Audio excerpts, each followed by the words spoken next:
हरे कृष्णा। राधे राधे। आज के समय में सुंदरता कौन व्यक्ति नहीं चाहता, स्त्री हो या पुरुष। स्त्री हो या पुरुष, सब व्यक्ति को सुंदरता की प्रधानता अभी प्रेजेंट के समय में जो है वो सुंदरता की प्रधानता है। और ग्लैमर लुक हर एक किसी की इच्छा होती है, चाहना होती है। तो ये कैसे मिले? फेशियल क्रीम, जो कॉस्मेटिक प्रोडक्ट होते हैं, इनसे लिमिटेड समय के लिए ये हमें मिलती है। परंतु कुछ चीज़ें ऐसी होती हैं कि फेशियल करवाएंगे या फिर कुछ भी ऐसा प्रोडक्ट यूज़ करते हैं एज ए उसके तौर पर, मतलब एक अपने फेस को बनाने के लिए, उसको ग्लैमर सा लुक देने के लिए जब कुछ बनाते हैं, उसका फेशियल करते हैं। एक लिमिटेड समय के लिए होता है, पानी लगेगा और कुछ समय बाद उसकी टाइमिंग होती है, उसके बाद वो बेकार हो जाता है। लेकिन कुछ चीज़ें ऐसी होती हैं कि जो व्यक्ति को हमेशा के लिए बरकरार रखनी पड़ती हैं, हमेशा के लिए बरकरार रखनी पड़ती हैं। तो हमेशा नेचुरल जो ग्लो होता है, जो प्राकृतिक जो सुंदरता होती है, वो इस सुंदरता से कहीं दिव्य होती, कहीं कांतिमय होती है। उसकी आभा, उसका तेज, उसका उसका माधुर्य, उसकी चमक ही बहुत अलग होती है। तो जैसे कि जैसे हम बात करें आज के युग में, तो जो आज का समय चल रहा है, इसमें सुंदरता को लेकर बहुत सारी कॉस्मेटिक, बहुत सारी कहना चाहिए स्किन के लिए जहर जो है, बहुत से प्रोडक्ट ऐसे निकाले जा रहे हैं और बहुत उपयोग भी हो रहा है, रिजल्ट भी उनका मिलता है हमको, लेकिन लिमिटेड समय के लिए। पर नेचुरल चीज़ नेचुरल होती है। तो उसके लिए कुछ आप टिप्स फॉलो करें, जिससे कि आपको नेचुरल ग्लो की प्राप्ति हो। जैसे फर्स्ट तो अपना ये है कि जो तुलसी जी की जो बात हो रही है, तुलसी जी को साधारण नहीं मानना चाहिए। तुलसी जी ब्रह्म कास्ट हैं। तुलसी जी श्री बांके बिहारी की, श्री कृष्ण भगवान की उनको पटरानी कहा जाता है, विष्णु भगवान की उनको पटरानी कहा जाता है। इसीलिए कहते हैं तुलसी महारानी नमो नमः, हर की पटरानी नमो नमः। तुलसी जी श्री नारायण जी की पटरानी है। और जो व्यक्ति अपने गले में ब्रह्मकाष्ठ अर्थात तुलसी की माला को गले में धारण करता है, जो व्यक्ति तुलसी की माला को गले में धारण करता है, उसके चेहरे की कांति, आभा अलग ही होती है। विश्वास की बात है, क्योंकि ये सब करने से आता है, कहने से नहीं आता है, सब कुछ करने से होता है। जो ब्रह्मकाष्ठ को धारण करते हैं अपने कंठ में, उससे उनके आंतरिक परिवर्तन होता है, उनके विचारों की शुद्धि होती है, उनके विचारों की शुद्धि होती है, उनके अंतर हृदय की शुद्धि होती है। तो क्योंकि जो कहते हैं ना कि आपने देखा होगा कि जो संत महंत लोग होते हैं, या फिर जो भगवान से जुड़े जो लोग होते हैं, जो दिव्य आत्माएं होती हैं, उनमें और उनके तेज में, चेहरे की कांति आभा में और अपने चेहरे की तेज कांति में बहुत अंतर होता है। हम क्रीम प्रोडक्ट लगाने के बाद भी उस कांति आभा को महसूस नहीं कर पाते, देख नहीं पाते। परंतु वो जो लोग होते हैं, जो भगवान में, जो दिव्य आत्माएं होती हैं, जो भगवान में लीन होते हैं, वो लोग क्या करते हैं, उन वो तो कोई कॉस्मेटिक ऐसा खास यूज नहीं करते, बट उनके पास एक नेचुरली ग्लो होता है। कभी उनके पास आप जाकर खड़े होकर देखना, नेचुरली ग्लो होता है। वो किस चीज का है? वो सिर्फ उनके सदकर्मों का ग्लो है। सदकर्मों का जो है, उनके पास वो सदकर्मों का है। पहला, माथे पर चंदन लगाना।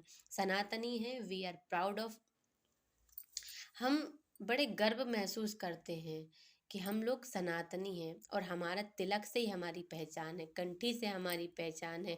हालांकि लोग इसको थोड़ा सा उस दूसरे उससे जोड़ देते हैं कि भाई अध्यात्म का है और ऐसा है और वैसा है। अध्यात्म से ही जुड़े रहने में ही हमारी भलाई है, क्योंकि तुलसी का कंठी जो है, गले पे जो चंदन है, तो तुलसी के माला गले में धारण करने से, मस्तक पर तिलक धारण करने से, अपने अंतर मन में जो परिवर्तन आएगा ना, वो आप करके देखिए, आपको महसूस होगा। ये कहने की बात नहीं, ये महसूस करने, आप खुद इमेजिन करेंगे इस चीज को। और एक जो कहते हैं ना कि भाई सब कुछ मान लेने से नहीं होता, कुछ कुछ चीज़ करने से भी होता है। ये मेरा खुद का प्रैक्टिकल है जो मैं आपको शेयर कर रही हूँ, क्योंकि ये हमारे गुरु ने ही हमें बताया था। तो जब से मैंने उस नियम को फॉलो किया, तब से इस चीज़ के काफ़ी बेनिफिट्स मिलने को आए। और मैंने, मतलब मतलब शब्द नहीं है मेरे पास कहने के लिए कि इनके जो बेनिफिट्स आते हैं। हाँ भाई, कुछ लोग ऐसी पोस्टेड पर हैं, ऐसे एरियाज में हैं कि भाई उनके ऑफिस में या उनके मतलब जहाँ वो जॉब करते वहाँ पर टीका चंदन या कंठी अलाउड नहीं है। तो तिलक के लिए भाई ऐसा हो सकता है, तिलक के लिए तुलसी की जो मिट्टी होती है, जो क्यारे की जो गमले की मिट्टी होती है, उसको थोड़ा सा पानी में घोल कर हल्का सा ट्रांसपेरेंट सा घोल बनाए और किसी भी तीली की सहायता से उसको चंदन का सेप देकर गोल लंबा जैसा आपको शोभा देता हो आप वैसे लगा सकते हैं। उसको चंदन लगाएं और जो ब्रह्म कास्ट की जो माला है, जो तुलसी जी की माला है, उसको गले में धारण करें। भाई दिखाना जरूरी नहीं कि हम सबको दिखाएं, बस सबको दिखाने से फर्क नहीं पड़ेगा, फर्क पड़ेगा सिर्फ भगवान को दिखाने से। जो दिव्य आत्माएं होती ना, जो संत महंत लोग होते हैं, वो ऐसे ही नहीं सब कुछ छोड़कर भगवान के भरोसे भजन करने।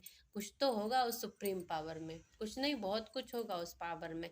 पर हम धीरे धीरे से हम उस ओर जाएंगे, धीरे धीरे से हम वहाँ पैर रखेंगे। अध्यात्म देखो, शरीर की सुंदरता के लिए योग अभ्यास, प्राणायाम, खान पान सब कुछ जरूरी है। इन सब के बाद भी कभी कभी वो नेचुरल ग्लो नहीं मिल पाता जिसकी हम सोचते हैं, जिसकी हम कल्पना करते हैं। लेकिन उन सब के साथ व्यायाम, अनुलोम, जो अनुलोम विलोम करते हैं, जो प्राणायाम करते हैं, योग अभ्यास करते हैं, खाने पीने का अपन ध्यान रखते भाई, अंकुरित बीज खाते हैं या जो भी अपन सैलेड वगैरह खाते हैं, जूस का उपयोग करते हैं, सब सब कुछ करने के बाद भी कहीं ना कहीं कुछ कमी रह जाती, तो वो जो कमी छूटती वो इस चीज से पूर्ति होगी। विश्वास करने की बात है, आप करके देखिए। आपको इंस्टेंट ग्लो तो मैं नहीं कहूंगी, क्योंकि कहते हैं ना कि एलोपैथी दवाई और होम्योपैथी दवाई में सिर्फ यही अंतर होता है। एलोपैथी जो दवाई होती है वो इंस्टेंट रिलीफ देती है बॉडी के अंदर जाकर, और जो होम्योपैथी दवाई होती है वो थोड़ा सा समय लेती है। तो होम्योपैथी का क्या है, होम्योपैथी देर से रिलीफ देती है, लेकिन हर चीज को, जो भी डिसीज होती है उसको क्योर करती, ना कि कंट्रोल करती, क्योर करती, जड़ से खत्म करने का काम करती है। बट एलोपैथी दवाई में श्योरिटी नहीं दे सकते कि भाई ये चीज जड़ से खत्म हो जाएगी, है ना।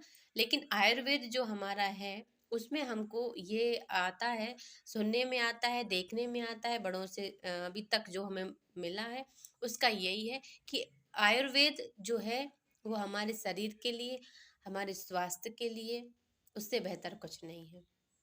तो आप ट्राई करके देखिए, आपको जरूर जरूर जरूर लाभ मिलेंगे, ये मेरा विश्वास है। हरे कृष्णा, राधे राधे।